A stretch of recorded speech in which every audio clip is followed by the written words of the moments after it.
13.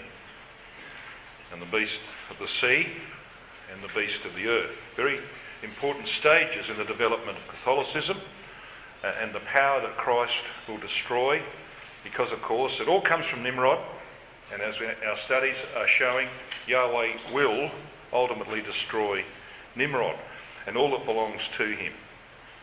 Now, in an overview of what Revelation 13 is about, this map will demonstrate where the beast of the sea and the beast of the earth can be found. Now, the very facts suggest what they are, because the beast of the sea, and the sea here is obviously the Mediterranean Sea, that's the centre of operations of our God. So the beast of the sea is a power in this Mediterranean region, and we're going to see what that is. And the beast of the earth of course is a reference to Europe. The beast of the earth has its power centred there in Europe. So we're going to see the development of the Roman Catholic system. Now, of course, has become the state religion. We're going to see the development of that over the course of history, between the time when the barbarians come and the sixth imperial head is wounded, and that's the language of Revelation 13, it's wounded but not killed, and then it's revived after 60 years of Gothic rule, and then the system goes through a couple of stages in which we end up with the Holy Roman Empire in the year 800 AD. So that's what this chapter is about. We'll try and make it as simple as possible. We're not going to go into all of the convolutions and nitpicking little things, but we will try and get to the bottom of it. So let's have a look at our chart again. Now this is the big chart, and we've been considering the story of the dragon in Revelation chapter 12 and how things unfold. We're going to move then to this section of the chart. And let's just put it up here in a slightly larger form. So here we were, Revelation 12, the Roman dragon, pagan, then Christian under Constantine. Here we are in Revelation 13 verses 1 to 10. We have the beast of the sea, which is Rome in development, AD 493 AD to 800 AD, showing the eclipse of the imperial system, its rejuvenation of Justinian epoch, 554 AD, giving papal privileges. And the beast of the earth, Revelation 13 verses 11 to 18, beast of the earth, an image of the beast. We want to talk, did you notice this depiction that there's a lamb-like creature with a lion-like mouth with two horns, but there's an image behind it? See that? Now that's the image of the beast of the earth. And we're going to see what that image is. The image of the beast of the earth is actually the political power of the papacy. That's why you see, what you see there in that imagery is the shadow, as it were, behind this other lamb-like beast. That's the image of the beast. It's the papal system with political power, which they got from the Eastern emperors. And we're going to see that when we talk about the decrees of Justinian and then the decrees of Phocas. Two Eastern emperors who were ruling what was left of the Roman Empire in the East. Because when the barbarians took the western part of the empire in the East continued. It continued from the time Constantine took his capital there, 324 AD, until the Turks came along in May 1453. So that's a fair time after, isn't it? From 324 to 1453. That's how long the Eastern Empire continued. But the West went through this situation that we're going to talk about, where the imperial system based in Rome was wounded, and then it was revived, and the Eastern emperors, by stages through Justinian and Phocas, gave the papacy in the West political power. And he ends up with what we call temporal power. Now, temporal power is where you rule over people and their lands, like having a government. Right? Temporal power is political power, where you've got people and land. That's what the papacy becomes. And we're going to find, of course, the next stage of this is Daniel 7 verse 8, the three horns are plucked up. This is the story of the development of the Holy Roman Empire.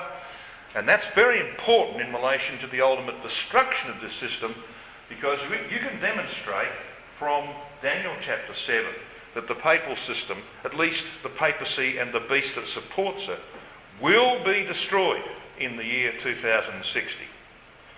What year are we in now? How many years is it to 2060? 46. How many years in the Jubilee period between the return of Christ to raise the dead and the full establishment of the kingdom? 50. Just mull on that for a while, because later on today we're going to talk about that, how important that date is for you and me. And just make it clear in your mind that I am not going to suggest to you any year on which Christ will return. I've been accused of it. I don't do it. It's necessary to understand what Daniel 7 is saying and to properly interpret it. We're not going to nominate a year of the return of Christ, but we will make it plain that 2060 is the year of the demise of the papacy. Work that out for yourself, and we'll do a bit of that later on today, God willing. So you've got a bit of a picture then of what the content of Revelation 13 is about. Verses 1 to 10, beast of the sea. Verses 11 to 18, beast of the earth. 2 stages of the development of papal power in the earth. And it's important to note that the last major acquisition of papal power came in the year 800 AD. That's the last major acquisition of papal power. And every time in history, as we're going to see later on today, every time in history that the Pope gains power of some kind, it always terminates in 1260 years. It has never failed, down to the little things that the Pope got control of. They always terminate in 1260 years. And if you're a mathematician, you will add 1260 to 800. And you'll come out to 2060. Okay? So that's where we're going to go this afternoon. But for the time being, we're now going to focus on this beast. The beast of the sea. So let's start in verse 1 of Revelation 13. John says, I stood upon the sand of the sea and saw a beast rise up out of the sea, having 7 heads and 10 horns, and upon his horns 10 crowns, and upon his heads the name of blasphemy. And we'll stop there and just analyse the content of this verse. The sea here, as we said, symbol for the nations, clearly a reference to the Mediterranean Sea. So it's taking us back to Daniel 7, verses 1 to 3. You remember when Daniel saw the 4 beasts, they rose up out of the sea, the Mediterranean Sea. Well, the situation in history here is the Mediterranean seaboard at the time when this prophecy is going to be fulfilled had been divided among barbarian nations. Barbarian nations had divided the Roman Empire up through, of course, the 4th and 5th centuries, the years 300 through to 400 AD. So this laid the foundations of what we see today, the divided Europe. But this word beast here in verse 1, therion, means a wild beast, and of course a wild beast in the scripture is a symbol of a vicious power. You can go back and have a look at Proverbs 28:15, Daniel 7:17 and other passages. The 7 heads, as we saw in our previous study, represents the 7 forms of Roman government through its history. When John received the Apocalypse, it was the imperial form of government that was extant. The 10 horns that we see on this beast, these are the 10 horns of Daniel 2 and Daniel 7 verse 7. It's all about the barbarian division of the empire and the 10 nations that emerged out of that. And you'll notice in a moment they've got crowns on their heads, so they're independent monarchies. Now, I want to just pause there, because I'm often asked by young brethren, I think most of you are further down the track than this, but I'm often asked by young brethren who are very keen to understand the Apocalypse whether they should start with the Apocalypse, and my answer is no. Start with Daniel. If you do not have Daniel under your belt, you are greatly handicapped when you come to the apocalypse. You need to have Daniel at least partly worked out, better fully worked out, but partly worked out before you come to do any really detailed study of the apocalypse. And I think most of you would agree with that. You know, one of the challenges that I make to young brethren is this. If you have understood and nailed down Brother Thomas's book, The Exposition of Daniel, once called Anatolia, then you've got prophecy by the throat. And if you've read the Exposition of Daniel or attempted to read it, you'll know that that's no easy task. Exposition of Daniel was actually a series of public lectures that Brother Thomas gave to people who were not Christadelphians, and those lectures each went 2 hours. And if you understand that book, you've got prophecy nailed down. That is how far they were ahead of us. Even people in the world, that's how far they were ahead of us when it came to prophecy in the mid-1800s. It was written in 1854. So there's a challenge for you. You need to have Daniel worked out pretty well before you start the apocalypse, because it all comes. The apocalypse all comes from the Old Testament, and especially the book of Daniel when it comes to these symbols that are being used here. So these crowns, the diademata, the diadems that are referred to at the end of verse 1, and upon his horns 10 crowns. A crown, of course, is a symbol of authority and self-government. And this is about the 10 barbarian kingdoms that were formed on the body politic of the Roman Empire. When the barbarians came down in successive waves and they broke it up one by one, they formed their own nations, their own independent monarchies. Verse 2 goes on to say this. And the beast which I saw was like unto a leopard, and his feet were as the feet of a bear, and his mouth as the mouth of a lion. And the dragon gave him his power and his seat and great authority. Now the dragon here, of course, is the power belonging to Constantinople. This is the Eastern emperors. That's when you need to understand. Dragon equals Constantinople. So what about this? The characteristics of this particular beast that arises from the sea. Well, he's like a leopard, a bear, and a lion. Well, hang on, it sounds like Daniel to me. Daniel chapter 7. Well, of course it is. It's Daniel 7, 1 to 6, because Rome combined all the characteristics of the former empires. The dragon, as I said, is the military power of the Roman Empire based in Constantinople, as we saw in chapter 12. And the Eastern emperors gave power, the ability to perform to this beast, and the seat, that is a throne. So it was the Eastern emperors that promoted the political power of the papal system in the West. That's what this is about, the development of papal power in the West. So when you have a look at Daniel chapter 7, go from 2 to 7, you've got these 4 beasts that match the 4 parts of the image of Nebuchadnezzar. And then you come to Revelation chapter 13, you have a beast rising up out of the sea with the characteristics of the 4 beasts of Daniel chapter 7. Alright? So that's why it's important to have your roots in Daniel fully worked out. It says he gave him great authority, or exousia, permission. Delegated authority, it means. So that's what the Eastern emperors gave to the papacy in the West. But you see, they had a problem. And the problem was caused by the barbarian invasions, because the Roman government of the West came to an end through those barbarian invasions.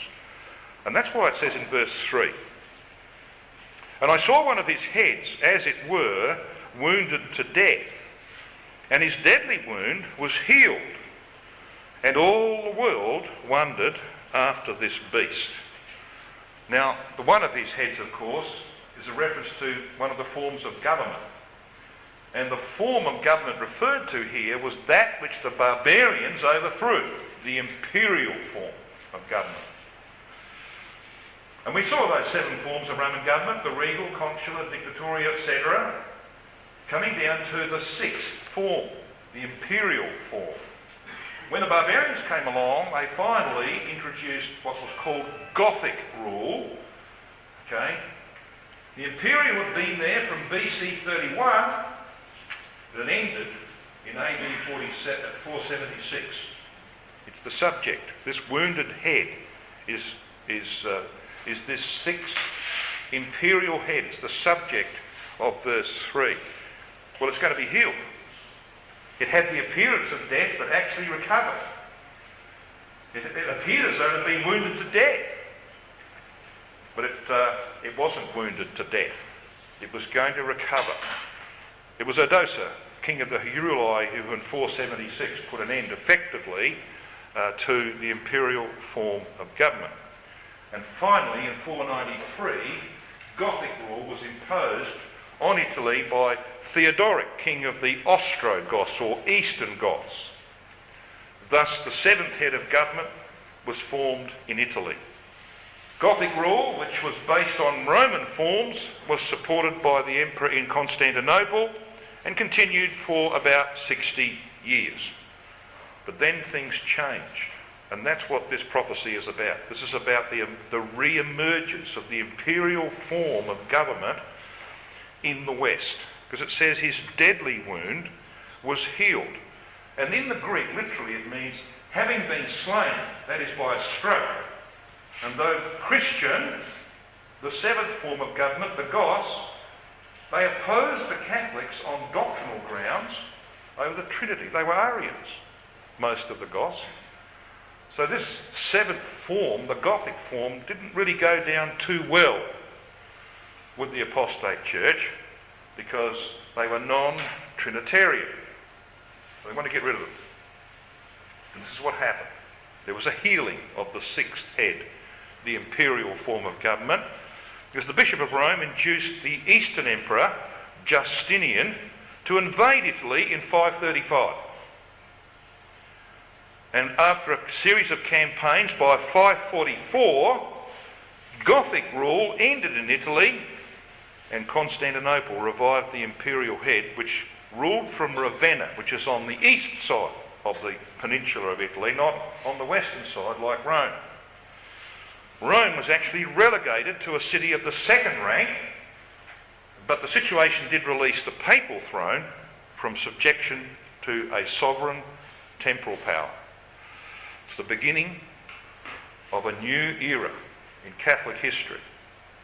The 6th head, the imperial, was revived, but now in a religious form.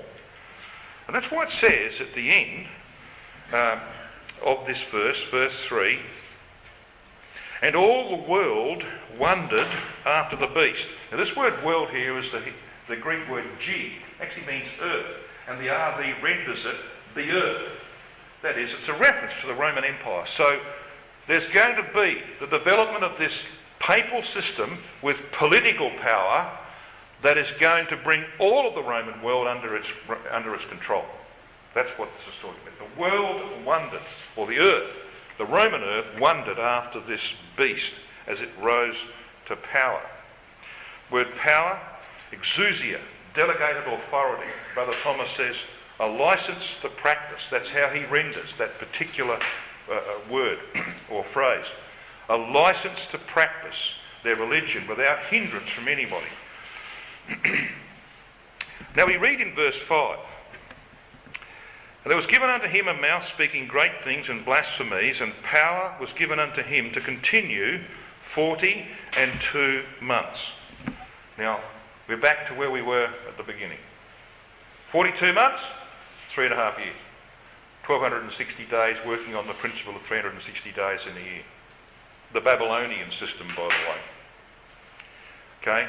So we're back to this period of 1,260 years, which can be dated from the decree of Justinian, the Eastern Emperor, who wrote his decrees between 529 and 533 in support of the Pope in the West, down to the French Revolution, 1789, 1793. So if you add 1260 to 529, you get 1789. You add 1260 to 533, you get 1793. The French Revolution began in 1789. It reached its height in the Reign of Terror in 1793. By 1793, most of the priests in France were either dead or evicted. Most of the churches had been looted or burnt. Catholic rule in France was gone. France was the elder son of the church. So you see, this period of 1260 years, 42 months, played out exactly in history. From the time Justinian wrote his decrees, called the Justinian Decretals, giving the Bishop of Rome power, political power in Europe, from that time to the French Revolution was exactly 1260 years. It has never, ever failed. Now, someone might say, but you know, we use the Gregorian calendar. Well, we do. The Gregorian calendar was invented by Pope Gregory XIII. It's as wonky as the Catholic system. But it doesn't matter what calendar you use because years are the same length, aren't they? It doesn't matter what calendar you use providing you stay within that calendar. So using the Gregorian calendar from 529, you add 1260, you get to 1789. And you'll see it actually works perfectly. Every single time. Because there are other dates, aren't there? From 549 to 554, when Justinian's pragmatic sanction, giving Pope control of municipal and provincial governments, down to 1809, Napoleon's annexation of the Papal State, is another period of 1260 years. So when Justinian makes his pragmatic sanction, add 1260, it terminates. From 608, when Phocas, and did anybody know a bit of history of Phocas? He should never have been the emperor of the Eastern Empire. He was a grubby little centurion, filthy man, but he ends up being the emperor. Why? Well, because God put him there. The least esteemed of men goes into that position of authority for a purpose. He wanted this idiot to write decrees. And he wrote those decrees for 608 to 610. From 608, add 1260. This is when the decree of Phocas proclaimed the Pope as head of all the churches, gave him his temporal power, power over people and man. Add 1260, 608, you come to 1868. That's when Garibaldi came up from Naples. He pushed the Pope out of Rome, and 2 years later, the Pope in exile lost his temporal power. Oh, he responded to that in 1870. You know what he did? He called the First Vatican Council. You know who the Pope was then? Anyone know who the Pope was? He's the only one that's got a statue in the forecourt of the Vatican today. There's only one statue of a Pope in the forecourt of the Vatican. You know who it is? Pope Pius IX. He ruled the Catholic Church for 38 years, the longest papal reign in history. He was the Pope who, having been evicted from his position of temporal power in 1870, called the First Vatican Council and proclaimed himself the Pope as being infallible when speaking ex cathedra. That's why his statue is in the forecourt of the Vatican. He's the man who declared the papacy infallible. So, temporal power came to an end in the years 1868 to 1870. 1260 years exactly. From 608 to 610. And the decree of Phocas. Now you might think I'm overemphasising this. I'm not. You'll see the reason why I'm not a little later on. So here we are. This beast of the earth now comes on the scene. I'm not going to go through all the details, but go down to verse 10. That's something you can do in your own time. We're now going to focus on the next phase of papal power. If we come down to verse 11 of Revelation 13. When we read in verse 9, I beheld another beast coming up out of the earth. And he had 2 horns like a lamb, and spake as a dragon. And he exerciseth all the power of the first beast before him, and causeth the earth and them which dwell therein to worship the first beast, whose deadly wound was healed. Now, this is where we get the image of the beast, as we're going to see in a minute. The image of the beast is actually the Pope with political power, which is represented symbolically by the beast of the earth, beast of the sea. Okay, so this second beast, the beast of the earth, is in full support of the former beast. Now, you're going to work this out in your mind. It's not all that hard, as we shall see. Let's have a look at this beast of the earth. Here he is, a lamb-like creature. See that? What does a lamb-like creature suggest to you?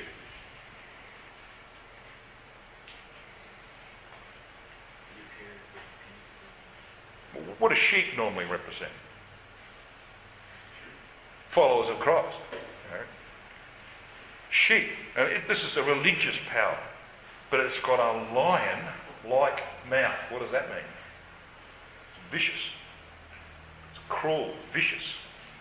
So it's a religious power, but it's a political power that's vicious. That's what we're going to find when we come to the beast of the earth and the image of the beast that you can see there sitting behind it. Because it says there, did you read that verse carefully? Verse 12. He exercises all the power of the first beast before him, and causeth the earth and them which dwell therein to worship the first beast, whose deadly wound was healed. Now when you go on and you read, let's just read verse 14. And he deceiveth them that dwell on the earth by the means of those signs which he had power to do in the sight of the beast, saying to them that dwell on the earth that they should make an image to the beast, which had the wound, notice this, which had the wound by a sword and did live. So we know that what's talking about is this beast here. This is the one that rose out of the sea to heal the imperial system, to revive it. So the image of the beast is actually that first system. And what is that first system? Well, it's the Pope with political power. So the Holy Roman Empire, which is the subject of this beast of the earth, perpetuates papal political power. Does anyone here know at what time in history the papacy was most powerful? What century? Anyone know? It was in the 1200s. And that's the time when the Pope, who was supposed to be reigning in conjunction with the Emperor of the Holy Roman Empire, who was in Germany, all right, one or two of those emperors sort of fell out with the Pope. Now, that's not a great idea. And there was one emperor who fell out with the Pope, so the Pope excommunicated him. Now, because, of course, he can't really continue to be emperor when he's excommunicated from the church, because his people all go to church, he had to come crawling to the Pope. And he came in winter time, and the Pope made him wait out in the snow for 4 days before he had an audience with him. Now, you can imagine what the outcome of that was. A very humiliated emperor went home with his tail between his legs. The Pope, in that era of time, was the most powerful being on earth. That was the height of papal power. That's what came out of this Holy Roman Empire, where initially there was an equality between the two horns, the Pope and the Emperor. It turned out that the papacy became all-powerful. Never did it have more power in history than in that era. So you get the idea? This is what Revelation 13 is about. Made an image of the beast. The Pope with extreme political power. So this is what the creature looks like. And you go on, it describes this beast in verse 11. He had 2 horns like a lamb, but he spake as a dragon. You know, he's got this lion-like, dragon-like mouth that speaks forth great things. So this is the imagery of the beast of the earth. And it's based in Central Europe, isn't it? Its political power is not coming from the Eastern emperors in Constantinople. Its political power is now coming from the emperor in Central Europe. Now, what's happened here? Well, I'm going to show you a little later on what happened. Because in actual fact, Rome fell out with the Eastern emperors over idolatry. But that's the story of the plucking up of the three horns of Daniel 7. So we'll come to that later on. Now, this was Charlemagne's empire. There's Aachen, by the way, where that cathedral is, see? Here in Germany. And he had a pretty big empire. He was the son of Pepin, who originally, of course, was down here in France. And in 814, when he died, this was the extent of the Carolingian Empire. This is the beast of the earth. Now, this beast you read had two horns. See, it's got two horns, like a lamb. Well, there's an imperial horn. That was the political power based in Central Europe under Constantine, under Charlemagne, I should say. And you have the papal horn here in Rome. Okay, so there's the two horns of this beast of the earth. So let's just have a quick look then at what this passage says. Revelation 13 verse 11 says another beast. As we've said, it's the Holy Roman Empire, the next stage of papal ascendancy in Europe. Coming up out of the earth, it rose up out of Central Europe based on the Empire of Charlemagne. It was not confined to the Mediterranean area, which is where the beast of the sea was located. It had two horns. There's a religious power, the Pope, and there's a military power, political power, the Emperor. It's like a lamb. It claimed to be Christian. It's called the Holy Roman Empire, but there wasn't too much holy about it. It spake as a dragon, the symbol of paganised military imperialism. Revelation 13:12 says, before him, Brother Thomas translates, and so does the Diaglot, in his presence. So the first beast of verse 1 was not destroyed. What remained was the papacy and a Catholicized 10 horns, out of which arose the Holy Roman Empire. It says the earth and them which dwell therein.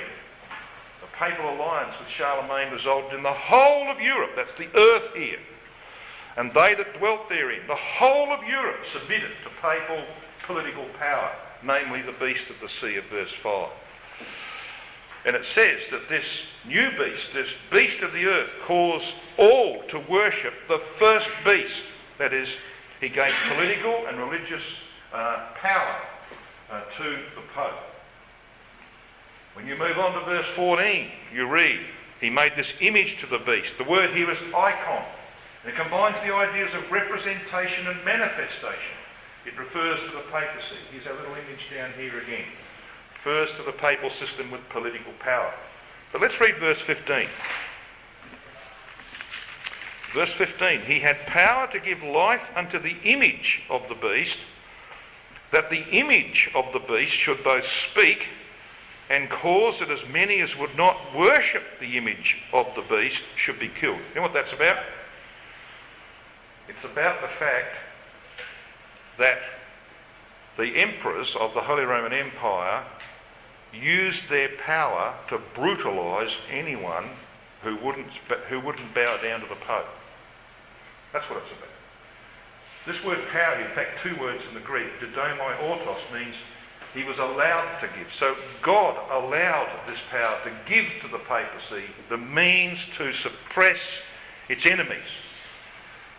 That's what it's about.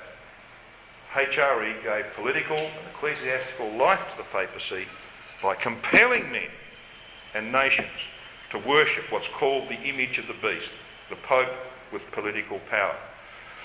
And as many as would not worship the image should be killed. And papal decrees became law enforced by the sword of the emperor. Thus the papacy had unchallengeable temporal power. Very, very important phase in the history of this system. But then we read this in verse 18. In fact, verse 17 talks about how even trade was forbidden to those. You couldn't buy anything if you did not bow down to this system in that time. But verse 18 says this. Here is wisdom. Let him that hath understanding count the number of the beast, for it is the number of a man, and his number is 666. Has anybody seen the latest video coming out from a Christadelphian source that says that this 666 is the sign of ISIS? The flag of ISIS? You haven't seen that? Well, someone sent it to me. I didn't want to see it either. I won't mention any names. It's not about mentioning names. We have got some idiotic things going on. We've now got people in our community saying that the symbol of ISIS, which you see on their black flag, this is the 666. And I watched about 3 minutes of this video and I'd had enough. But what I did hear was this, that this particular brother said, you know, I was never satisfied with the explanations that were given in Christadelphia about 666. But this sounds pretty good to me. Well, that was about where I switched it off. Because it's absolute rubbish. And we want to talk about 666. It's the number of a man. What man? Well, the papal man. No question about it. It's a papal man. So let's give some proof, shall we? The title, Vicar of the Son of God, in Latin is Vicarius Filii Dei. It has a numerical value of 666. Latinos, which means the Latin kingdom, has a numerical value of 666 in Greek. Okay, this is the area referred to. In AD 666, using the Gregorian calendar, which is quite fitting, the Pope declared Latin to be the religious tongue of the papacy. In Hebrew, Rome is spelt in Latin Romith and has a numerical value of 666. The Romans only used 6 numerals in their numbering system. Of course, we use them on the hands of a clock, don't we? Added together, they total 666. The original name of Rome was Saturnia, meaning the city of Saturn. This secret name was revealed only to initiates of the Chaldean mysteries. In Chaldee, it was spelt Stur, S-T-U-R. Its numerical value is 666. At the height of pagan Romans' power, Nero Caesar was the emperor. His name, written in Hebrew, has a value of 666. St. Peter's Cathedral in Rome is said to be 666 feet long. I was there in 2005. I didn't get to step it out. Would have been nice, wouldn't it? In the New Testament, the words for wealth, euporia, and tradition, paradosis, are the only 2 nouns out of 2,000 in the New Testament which have a numerical value of 666. Now, if you had to choose 2 words about the corruptions of that church and the way it goes about its business, what would you say? Wealth and tradition. I don't think there's any doubt. But wisdom tells you that this is the number of the papal system, the number of a man. And that system is about to meet its end. Armageddon begins that process, but it will take another 40 years to destroy it. So let's follow what's going to happen, because you see, historically we had a beast of the sea and a beast of the earth. Guess what? As Brother Thomas correctly points out in Eureka, they're going to be revived. Because in Revelation 17, the beast upon which the woman sits has some of the characteristics of the beast of the sea of Revelation 13. Have a look at it. Revelation 17. Revelation 17, we read this. Verse 1. And there came one of the 7 angels which had the 7 vials and talked with me, saying, Come hither, I will show unto thee the judgment of the great whore which sitteth upon many waters. That sounds like seas to me. With whom the kings of the earth have committed fornication, the inhabitants of the earth have made drunk with the wine of her fornication. So he carried me away in the spirit into the wilderness, and I saw a woman sit upon a scarlet-coloured beast, full of names of blasphemy. That's chapter 13, verse 1. Remember that? Full of names of blasphemy, having 7 heads and 10 horns. That's chapter 13, verse 1, etc. So you see, the beast upon which the woman that Christ is going to destroy sits is based upon the beast of the sea of Revelation chapter 13. So what there's going to be at the time of Armageddon is the revival of the beast of the sea. Now, do you think that that's possible? Well, it's not only possible, it's going to happen. It's already beginning to happen, that the Pope is going to regain massive political power in Europe, and I believe that will come on the back of the coming Great Depression. At which time, by the way, brethren, we'll be at the judgment seat of Christ. That's going to come on the back of the Great Depression, when the European Union collapses under the weight of its own debt load. European Union will divide up. The more wealthy countries to the north will hive off and end up in the pocket of Russia, basically. The southern European nations, and they'll have to refine it down. Your little Luxembourgs and people like that, they're going to have to disappear. There'll be 10 of them, and they'll all be south of the Rhine and the Danube, which is the territory of the old Roman Empire, and they'll all be subservient to the Pope because they'll need him. You'll have massive power. You know what year I think that's going to happen? Based on what we're going to talk about this afternoon? 2018. I'll give you the proof for that later. Now, we know the story here, don't we? In Revelation 17, we read the 10 horns. The European nations of the latter days received power for 30 years or 1 hour with the beast.